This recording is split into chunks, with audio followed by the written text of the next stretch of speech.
mình chạy rồi nó khai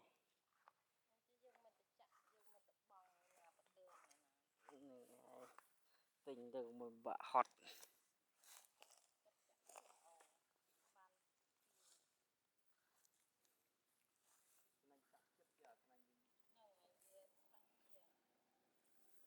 còn đây chắc chắn là một sân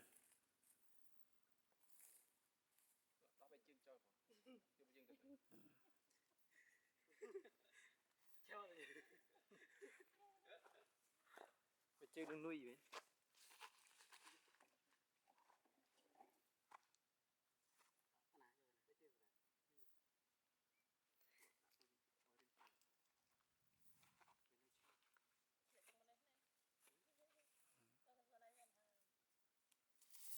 con năng là đây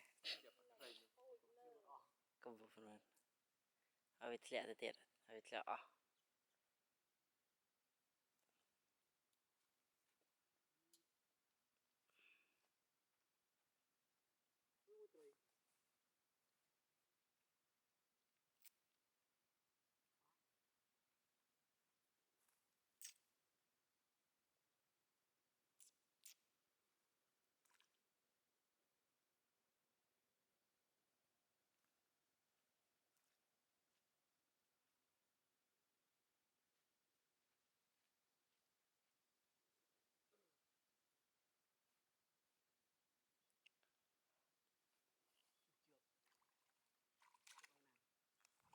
lẹ biết sân ở trong tim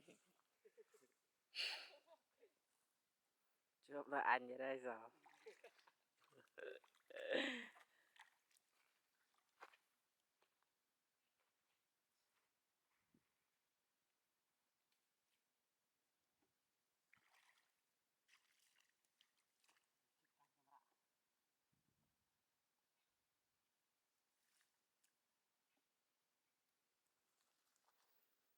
ambition passing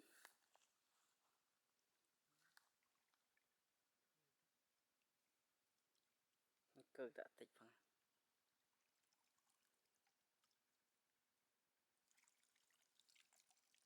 mùi đã tập mùi thông này đã có so thì tây bằng điên là tây sò bằng con tây sò mới thầm đã tập pì tây sò wow cái tập nó thông thông ốc không mày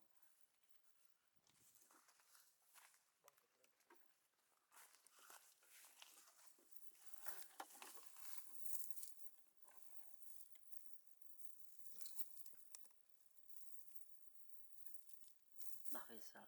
bột trứng ngọt wow thơm mà đi ngầu chứ anh mà tây sò pì nó đây mình thì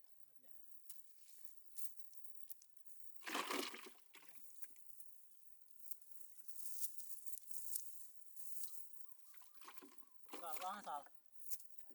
ngon đấy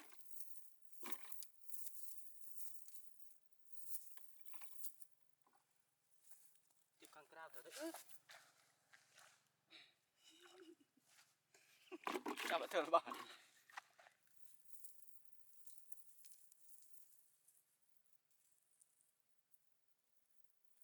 thấy top con sacrai lạp xài côn sạc rồi thật lạp xài đại càng thông thông cho muốn tập nuôi gì mấy tập nó vừa